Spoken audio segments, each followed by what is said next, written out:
अस्सलाम वालेकुम। मैं एक पाकिस्तानी शहरी हूँ जिसका ताल्लुक़ हिंदू कम्युनिटी से है। पाकिस्तान कहा जाता है कि पाकिस्तान एक पाक सरज़मीन है जिस पे मेजॉरिटी और माइनॉरिटी दोनों के हकूक़ इक्वल हैं। लेकिन पाकिस्तान में माइनॉरिटीज़ के साथ कुछ हादसात होते हैं, कुछ सिचुएशंस ऐसी होती हैं जिसमें उनके हकूक़ जो हैं वो एलिमिनेट होते नज़र आते हैं कभी कभी। लेकिन उन हकूक़ के साथ साथ माइनॉरिटीज़ को एक थ्रेट मिलता है जिनकी वजह से माइनॉरिटीज़ जो है वो यहाँ से शिफ्ट होना चाह रही है। पाकिस्तान से ब्रेन ड्रेन हो रहा है इंडिया की तरफ, और उस वजह से जो एक तालीमी मुतासरीन लोग हैं वो मोस्टली विमेन में आते हैं। जो पाकिस्तान में माइनॉरिटी कम्युनिटी है उसमें विमेन पर बहुत असर होता है, कुछ ऐसी सिचुएशंस का, कुछ ऐसी बातों का जिनकी वजह से उनके तालीमी शऊर और उनकी तालीम याफ्ता ज़िंदगी मुतासर हो जाती है। मैं बात कर रहा हूँ ह्यूमन राइट्स की। इसके साथ साथ पाकिस्तान में जो एक मखसूस, जो एक यूनिक इशू है वो है फोर्स कन्वर्जेंस का, जिस पे सबसे ज़्यादा रेशो माइनॉरिटी विमेन का होता है और जो मेल हजरात हैं उनका रेशो कम है। लेकिन हिंदू या क्रिश्चियन या जो भी माइनॉरिटी हमारे पास यहाँ पे रहती है उन पे जो भी असरात होते हैं, ये इंटरव्यू उस पे है।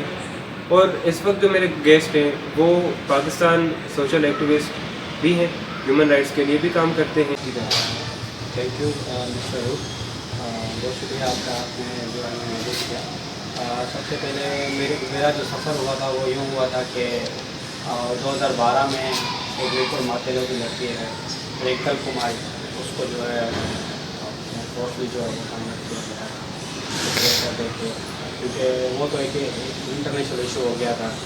उसको पूरी मीडिया ने, जबकि इस्लामाबाद तक सुप्रीम कोर्ट में टेक्निक्स के थ्रू और दीगर लोगों के थ्रू, मीडिया के थ्रू 2-3 बार जो है उसका जो बयानिया था अदालत में, कोर्ट में, उसको जो है वो बार बार जो है चेंज किया गया। उसको डिफरेंट फैमिलीज़ को थ्रेट और जो कम्युनिटी को थ्रेट देकर, तो वो सिलसिला मेरे पास वहीं से शुरू होता है।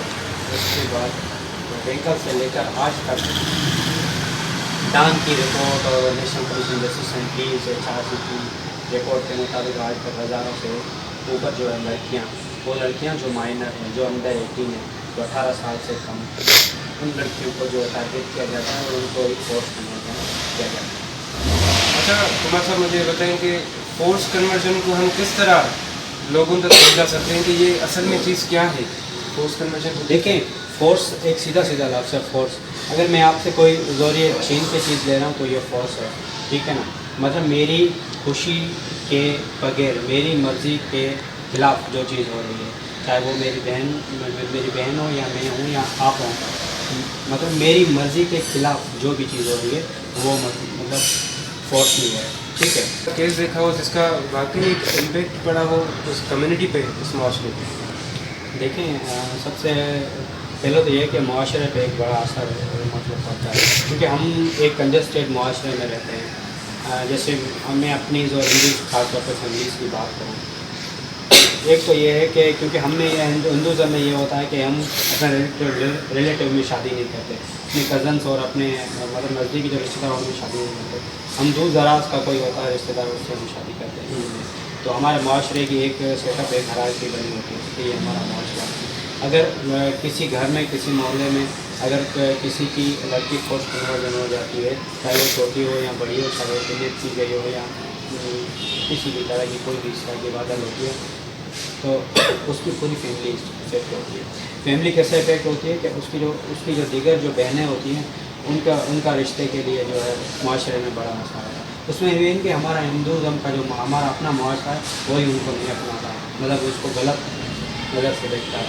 उसकी पूरी फैमिली, उसके अबू को, उसके वालिदैन को, उनके भाइयों को अलग तरह से देखा जाता है, अलग तरह से ट्रीट किया जाता है। इवन मोहल्ले से लेकर पूरे माशरे में, पूरी बिरादरी में जो है उसको एक डिफ्रेंशिएट किया जाता है। और उनके खासतौर पर उनकी फैमिलीज़ के लिए जो है वो समाजी जो रस्म रवाज हैं उनमें उठना बैठना, ये सारी चीज़ें उनको फेस करनी पड़ती है। दूसरी बात है, अगर लड़की वापस फारगना फोर्स कन्वर्जन हो गई है, वापस अगर वो आना चाह रही है, विलिंग है, लेकिन उसके लिए भी हिंदुज़म फैमिलीज़ में कोई रास्ता नहीं होता, क्योंकि वो फैमिलीज़ उससे ला ताल्लुकी करती है। کر دیتے ہیں. میرے خیال سے ایسا نہیں ہونا چاہیے. لڑکی کو جب وہ واپس آنا چاہیے تو اس کے لیے اپنے گھر میں وہ جو ہے راستہ ہو سکتی ہے. وہ اس چیز سے سچویشن سے ہم as a community as a whole کیسے نکل سکتے ہیں؟ اس چیز کا کیا سلیوشن ہے؟ سب سے پہلے تو میں یہ کہتا ہوں کہ میں یہ نہیں کہتا کہ کسی کے گھر میں اس طرح کی کوئی چیزیں ہوں. اگر چیزیں ایسی ہو جاتی ہیں تو اس کو ایک بہت باریک کے ساتھ جذبے کے ساتھ اس چیزوں کو فیس کریں. سب سے پہلا اسٹیپ ہے قانونی طریقہ. آپ کو ایف آئی آر کریں. ایف آئی آر کے بعد آپ کورٹ جائیں. اگر کورٹ میں کچھ لوگ ایسے ہوتے ہیں جو افورڈیبل نہیں ہوتے, جو کورٹ افورڈ نہیں کر سکتے, جن کی اپروچ تھانوں تک نہیں ہوتی, تو ایسے لوگ ہیں, ہم جیسے لوگ ہیں, ہم جیسے اور بھی بہت سارے لوگ ہیں جو اس طرح کے فری آف کورس جو ہے وہ کیس لڑتے ہیں.